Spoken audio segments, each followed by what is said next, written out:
Hey guys, so I had a different video planned for today, but then the toilet overflowed and I had to deal with that, and I don't feel like doing it. So we're gonna do this instead. Here are 4 books that I think should be movies. One of them I don't have, so I will insert a photo. But the first one I think is Shadow Kiss by Rochelle Mead. It's actually the 3rd in a series, but it's also, in my opinion, the best in the series.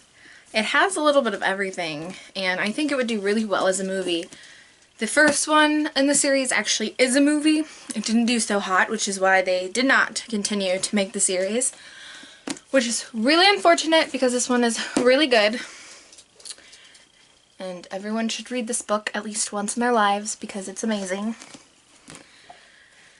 But it has friendship in it, it has romance, it has cool fight scenes, it has cool there's a little bit of everything, and there's supernatural. I'd tell you I love you, but then I'd have to kill you by Allie Carter. This is the first of a series about a spy school. And the movie options have been sold, but they've been that way for a very long time, so I don't see the movie happening, but I think it should, and I keep checking back, and there's still no news about it. But the whole series is really good because I just think it's cool for some badass women. But not even women, they're teenagers. I think she starts out as a 16-year-old.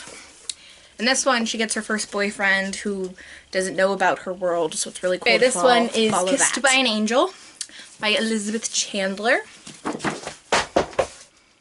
It's now on the floor. Anyway, so this one also has a supernatural aspect, but they are regular people, but there's a ghost who is kind of like the superhero in it. Not the superhero, but the hero character. And I think it's cool because it's got a lot of twists. The thing I like about this author is that the ending is always a twist that you didn't see coming. And if you did see it coming, wow, because I didn't see it coming. But I think this would be interesting to watch play out because it does, the characters go through a lot. Good storyline. And I think this is also a series. But the first one by itself is a pretty good standalone. Like, you wouldn't need any more. But there is more if you were interested.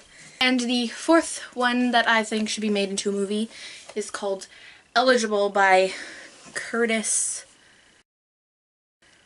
I don't know. But it is based off of Pride and Prejudice.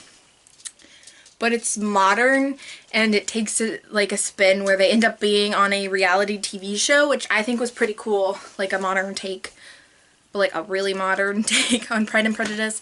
And being a Pride and Prejudice fan, I want more Pride and Prejudice movies, so I think Eligible should be one. It's a fairly new book, so it probably could happen, but yeah. Those are the 4 books I think should be movies. I mean, there's a lot more, but those are the only ones I could think of on the... Shh. The only ones I could think of off the top of my head and that I feel most deeply about. But if you haven't, please read the books because they probably will never become movies, but you should still get to enjoy it, and all of the authors are incredible. Love them like I do. And leave down in comments books that you think should be a movie. And if I haven't read it, maybe I will read it, because I'm always looking for book suggestions, because sometimes I just get in a mood where I gotta read. Yeah, but thank you for watching, and until next week, goodbye! I'm realizing now that I read all of these books in middle school, but you know, they're still some of my favorites, so no regrets!